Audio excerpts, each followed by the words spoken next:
अस्सलामु अलैकुम वरहमतुल्लाहि वबरकातुहू। वो औरतें, वो ख़वातीन जो हैज़ की हालत में हैं, जिनको पीरियड्स आ रहे हैं या निफास की हालत में हैं, तो वो ख़वातीन शब क़द्र में इबादत किस तरह करेंगी, क्या तरीक़ा होगा इबादत करने का, कौन से काम कर सकती हैं और कौन से काम नहीं कर सकती हैं, तो वही सारी तफसीलात मैं आपको बताने जा रहा हूँ।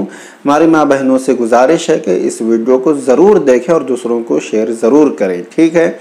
तो देखिए, सबसे पहले तो ये कि शब क़द्र बहुत प्यारी और अज़ीमुश्शान रात अल्लाह रब्बुल इज़्ज़त की तरफ से हमें अता की गई है, ठीक है, और इसको तलाश करना है ताक़ रातों में।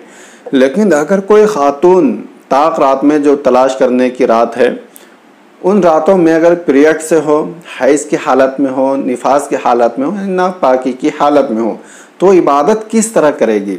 तो देखिए, इबादत बिल्कुल कर सकती है, यानी जो ख़वातीन नापाकी की हालत में, हैज़ की हालत में, निफास की हालत में है, तो इबादत बिल्कुल कर सकती है।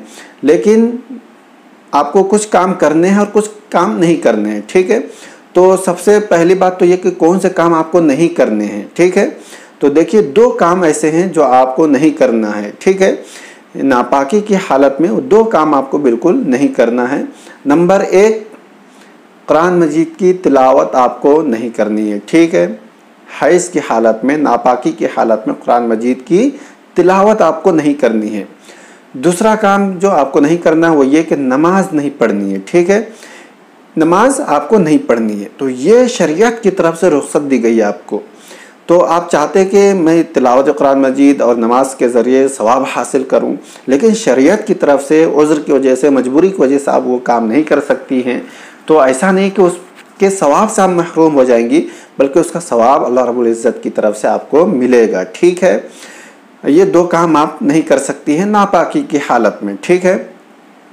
और रोज़ा तो नहीं रखना है, लेकिन रोज़ों की क़ज़ा आपको रमज़ान के बाद फिर करनी पड़ेगी। और ये दो काम जो है वो नहीं करना है। बाकी कौन से काम कर सकती हैं आप शब क़द्र में इबादत में, वो ये कर सकती है कि आप ज़िक्र व अज़कार कर सकती हैं, ठीक है।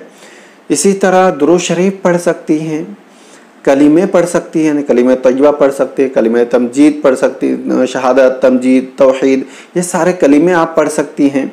इसी तरह इस्तिग़फ़ार पढ़ सकती हैं आप। तो ये सारे काम जो तस्बीह, इसी तरह सुब्हान अल्लाह, अल्हम्दुलिल्लाह, अल्लाहु अकबर, ये जो तस्बीह है, इन तस्बीहात का एहतमाम कर सकती हैं। तो इस तरह आप इबादत कर सकती है। ऐसा ना सोचे कोई खातून कि मैं तो नापाकी की हालत में हूँ, तो लिहाजा मैं कैसे इबादत करूँ, लिहाजा वो किसी न किसी काम में बिज़ी हो जाती है, या फिर सो जाती है, या फिर बिल्कुल यानी बेतवज्जोही बरतने लगती है। बिल्कुल नहीं, आप इस तरह इबादत कर सकती हैं, ठीक है। बस दो काम से आपको रुख्सत दी गई है। उन दो कामों के अलावा बाकी जो ज़िक्र व अज़कार है, दुरूद शरीफ है, इस्तिग़फ़ार वगैरह है, तस्बीहात है, ये सारी चीज़ें आप कर सकती हैं नापाकी की हालत में भी, ठीक है। तो इसीलिए हमारी ख़वातीन जो हैज़ की हालत में हो, तो उनको परेशान होने की ज़रूरत नहीं है। दो चीज़ें जो रुख्सत दी गई है ना, वो उन दो चीज़ों का भी सवाब आपको मिलता है। किसी उज़्र की वजह से वो काम जो आप सवाब कमा सकते थे उन कामों के ज़रिए से, उन अमाल के ज़रिए से, लेकिन रुख्सत मिल गई आपको, किसी वजह से आप वो नहीं कर सकती, तो उसका सवाब भी आपको दिया जा रहा है। बाकी ये सारी चीज़ें आप कर सकती हैं, ठीक है। तो उम्मीद है अच्छे से आपको समझ में आ गया होगा। तो शब क़द्र बड़ी प्यारी और अज़ीमुश्शान रात है, इसमें इबादत ज़रूर करें, ये इबादत ही है, ठीक है।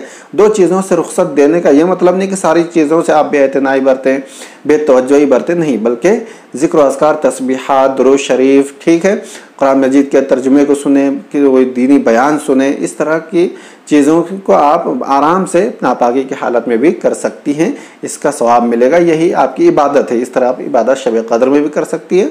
और जब भी आप नापाकी की हालत में हो, चाहे वो रमज़ान हो या गैर रमज़ान हो, आम दिनों में हो, आप ये सारी इबादत आप कर सकते हैं। ज़िक्र अज़कार, तस्बीहात वगैरह आप नापाकी की हालत में भी कर सकती हैं।